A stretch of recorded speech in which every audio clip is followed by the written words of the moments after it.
All right, there's no way it can do 65 pounds, right? Here we go.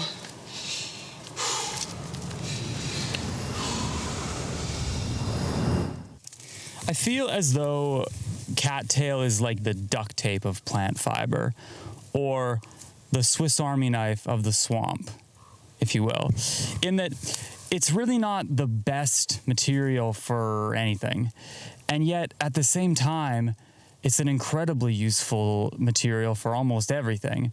You know, you can do a whole variety with it, including making a hat. This hat is from Cattail, from this actual patch. But in this video, I want to mainly go over cordage and a couple things about it. For one, how I think it's undervalued in that you wouldn't expect how strong you can actually make it. I've made some really strong cord that I can't even pull apart with my hands, and that would surprise me in any case. But then where I think cattail really shines is actually in how fast you can make it, how little prep time is required. You know, here in the Pacific Northwest, I would certainly gravitate towards nettle or cedar bark for most projects. And while I would say, yes, those are probably better, the prep time required to make a strong, usable cord is just vastly larger. Whereas with cattail, what I'm going to show you in just a second, you can literally start picking them and weaving them just like that without getting crazy shrinkage or problems of any manner. So, yeah, let's get to it. Okay, to get started, we need to pick some cattail. But we're not just gonna stomp in and cut down the main growth like you might think. Instead, my trick is to peel off the scraggly outermost pieces. Now, I'm not exactly worried about over-harvesting a species that's usually so incredibly established, but it's rather that these weathered strips just happen to be soft, supple, and yet very strong. Really perfect for spinning cord. Toss aside any that seem overly rotten or brittle, and you'll have plenty in no time. Overall, as you can see, it's really quick. I picked all this in less than 10 minutes, which is going to be more than enough for probably 4 or 5 meters of cord. Next thing to do is strip them down a little. I'm giving them a little moisture here first, just because I left them for a couple days. But I find they usually spin quite well just sort of as picked with the moisture content right off the stalk. But it really doesn't matter much either way. For the sake of testing it later, I want to keep them wet for maximum strength, and tearing them into thinner strips is also just gonna generally make a stronger, more efficient cord. All right, so this took me about 5 minutes to prep all of these. So, you know, 5 minutes to pick it, 5 minutes to prep it. It's not nothing, but it's pretty good. So let's see how much cord I can make from all this. Okay, it's dawned on me that some people watching might not actually know how to spin cordage, so I'm going to demonstrate that really quick, including something that I've hardly seen at all online, a little trick that I use. So to start, let's take a bundle, something like this. Let's see if that looks good. I'll start spinning it like so. That's a little thick. I'll take at least one more out. Okay, so you kind of want to first assess the ends and make sure they're coming out at different spots so that they don't all run out at the same time. Something like that. And on this side, they seem good. So I'm going to start by spinning it and letting it kink on itself like that. Then we pinch the kink, and this is the basic pattern. You spin the top away from you, grab the underneath, and bring the top forward. Let's do it again. Spin the top away, pinch, bring it forward. And eventually, you can do it as this sort of quicker motion.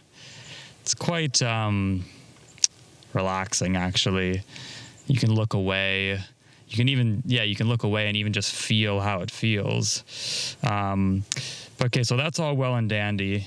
So at this point, we need to splice more in. And this is where I see a lot of people online doing it in a way that I don't think is very good. So to splice another piece in, what a lot of people do is just sort of, you know, put it like this, right?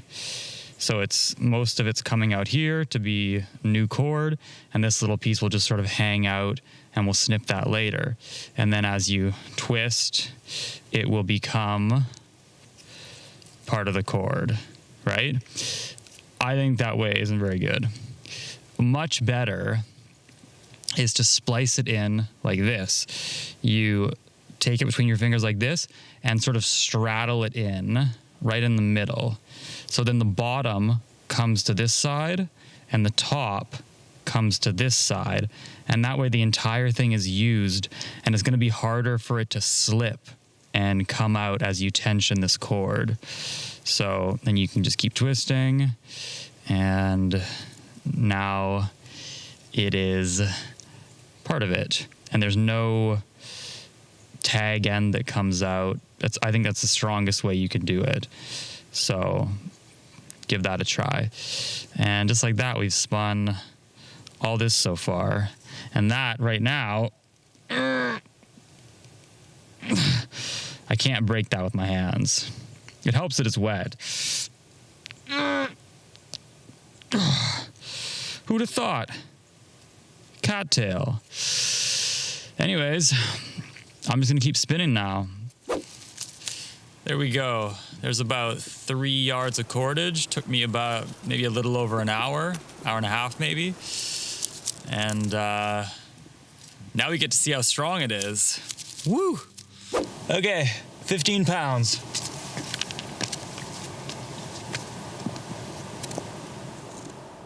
All right, so I started off with 15 pounds, and as you can see, it lifted it up no problem. Moving on to a 27-pound rock, and again, it didn't even break a sweat. No problem. Now, I'll be honest, I have my doubts moving on to this 40-pound stone, and yet... Woo! 40 pounds. Now mind, it is doubled up, so each strand is actually sharing half the load. Not too shabby. But even so, I was well impressed at this point. And now, the final boss. Okay, this is getting crazy. There's no way it does 65 pounds. Oh.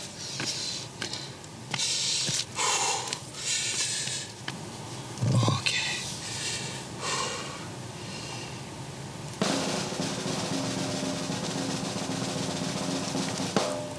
Oh my God! 65 pounds for the cattail!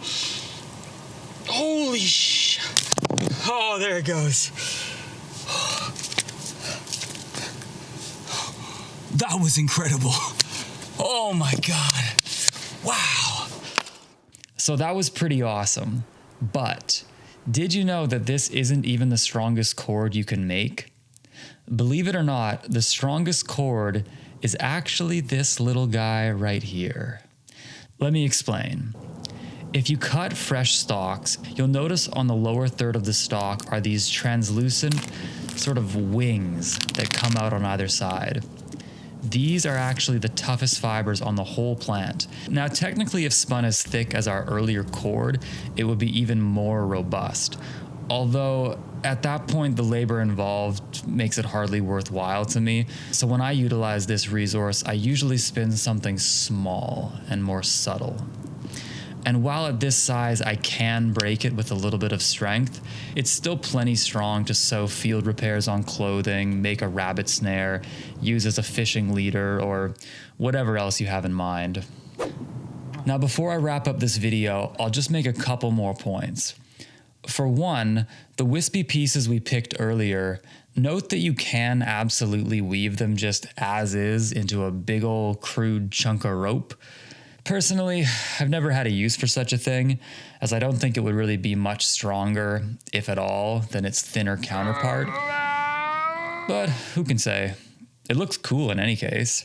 I also tried a couple days ago to spin a cord with freshly dried green stalks, soaked of course, and I found it not to work very well. The fibers are tough and a bit gooey. If you had to, I'd recommend letting it sit for a few weeks to sort of naturalize and soften before attempting to spin fresh cattail. Of course, at that point, I'd probably just use something else. Rumi, are you sick of spinning cordage? Me too. Me too, buddy. Anyways, thank you for watching. If you're interested in something else, like maybe how to put together a cattail hat like this one, I made a video just for you. I'll put it right here. Or alternatively, I'll let YouTube suggest something to put over here. I'll put my little profile icon somewhere as well.